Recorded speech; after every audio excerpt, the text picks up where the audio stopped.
Salam sejahtera sahabat IKPS TV terkasih. Sebelum kita merenungkan firman Tuhan hari ini, marilah kita mengambil waktu untuk berdoa. Mari kita berdoa. Ya Tuhan, kami bersyukur karena kasih-Mu menyertai kami. Bahkan kuasa sorgawi-Mu menguasai hidup kami, membuat kami dari hari ke hari menjadi pemenang. Bukalah hati dan pikiran kami. Demikian kami berdoa. Amin. Saudara yang terkasih, akan menjadi sumber firman Tuhan untuk kita hari ini ialah dari Wahyu 12 ayat 3. Saya akan membacakan untuk kita, demikian tertulis saudara-saudara. Maka tampaklah suatu tanda yang lain di langit.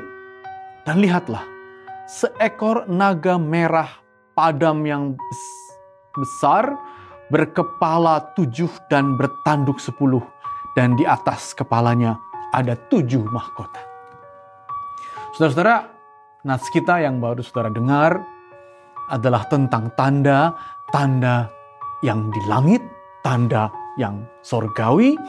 Namun tanda itu ketika kita lihat dan dengarkan luar biasa, bahkan agak menakutkan. Sebab apa? Sebab ada naga katanya dengan 7 kepala dan bertanduk 10. Dan itu tentang iblis, tentang kuasa jahat, tentang setan, saudara-saudara. Dan dalam kisah itu dikatakan bahwa naga berkepala 7 tadi sedang berkelahi dengan seorang perempuan. Dan perempuan itu ternyata sedang hamil dan pertempurannya sedemikian dahsyat. Kita bisa lihat ini sebuah penglihatan, tentu saja karena kitab Wahyu adalah penglihatan Yohanes. Dan karena ini sebuah penglihatan, dia bercorak penglihatan semesta, penglihatan kosmik, ada peperangan yang luar biasa. Apa artinya saudara-saudara?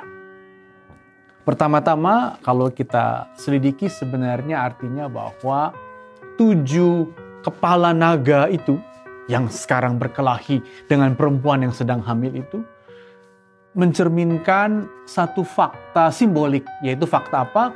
Fakta bahwa jemaat-jemaat Kristen saat itu berada dalam kekuasaan Romawi, dan menurut penelitian kota Roma itu didirikan dari atau di atas 7 bukit, sehingga 7 itu adalah angka yang mau menunjukkan naga ini sebenarnya kekuasaan Romawi.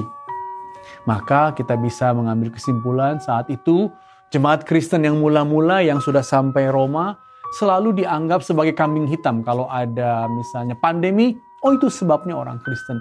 Kalau ada kebakaran di kota Roma, orang Kristen yang akan disalahkan. Jadi dengan mengatakan ada naga berkepala 7, maksudnya apa? Lihat bahwa kuasa Romawi, Kaisar Roma, itu betul-betul sedang berkelahi dengan perempuan yang sedang hamil itu. Tapi juga saudara-saudara, simbol ini bermakna penglihatan yang lebih luas. Kenapa? Karena pertempurannya ada di langit, maka juga dikatakan bahwa ada kuasa-kuasa semesta ini yang memang begitu buruk. Tetapi, nah itu saudara-saudara, pertempuran tadi mengalahkan kepala bernaga 7 itu. Dan dibuang dia dari langit, sebab yang menang adalah anak yang lahir dari perempuan tadi, yaitu Kristus. Dan kalau begitu kita bisa katakan kuasa yang jahat, iblis, setan, kalah oleh Kristus. Nah, dengan demikian saudara-saudara, apa yang sering disebut sebagai Beelzebul, apa yang sering disebut sebagai setan, sebagai penggoda, sebagai kuasa jahat, kuasa gelap, sebenarnya sudah ditaklukkan oleh anak Kristus di surga dan tentu saja di bumi ini. Itu yang pertama yang kita bisa katakan.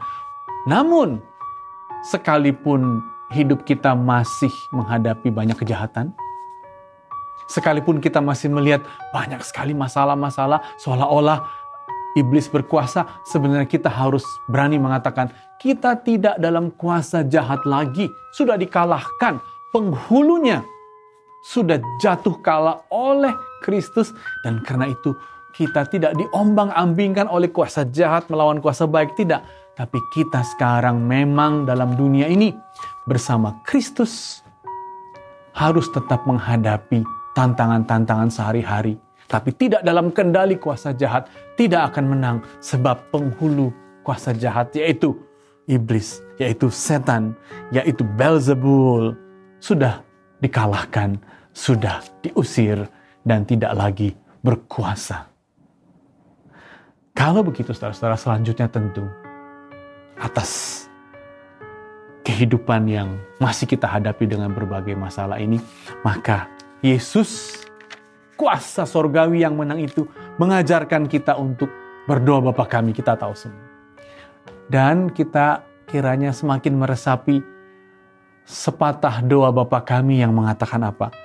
Jadilah kehendak-Mu di bumi seperti di surga.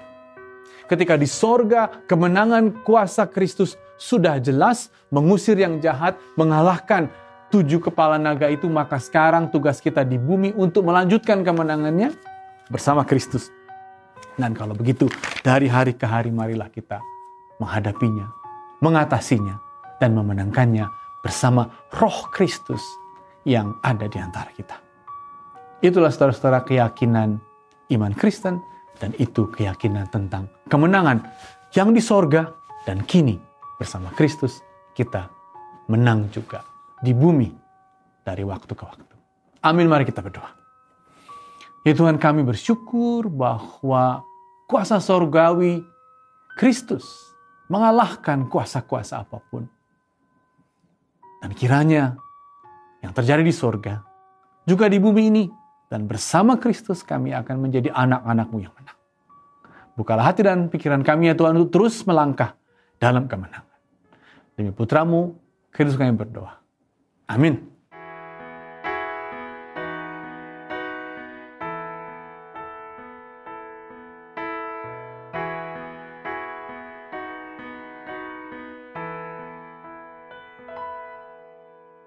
Takkan pernah ku sesali mengiring Yesus sepanjang hidupku, lewati lembah air mata, ku saksikan kemuliaan-Mu dinyatakan.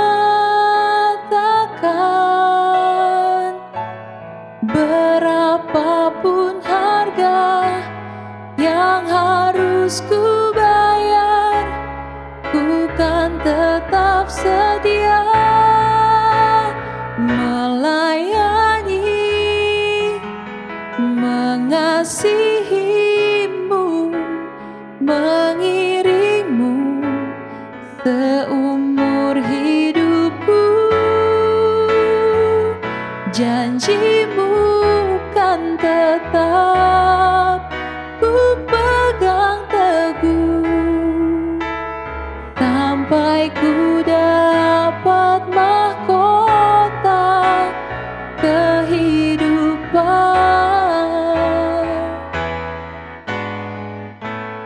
Sekalipun tubuh dan batinku lenyap, tetap Kaulah Tuhanku selamanya.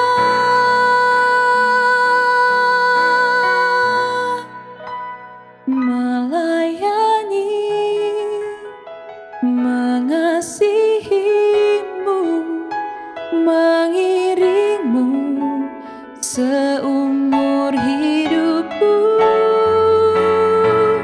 Janji-Mu kan tetap ku pegang teguh, sampai ku dapat mahkota kehidupan,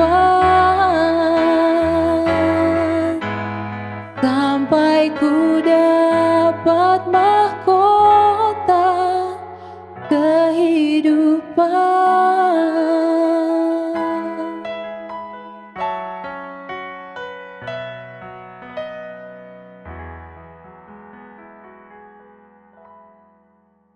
Kompetisi video kreatif Jubileum 120 telah dimulai. Ikuti tata caranya. Jangan lupa daftarkan gereja kalian. Catat batas waktunya. Dan kalian akan punya kesempatan untuk memenangkan hadiah jutaan rupiah. Shh, jangan mau ketinggalan sama yang lain. Ayo ikutan!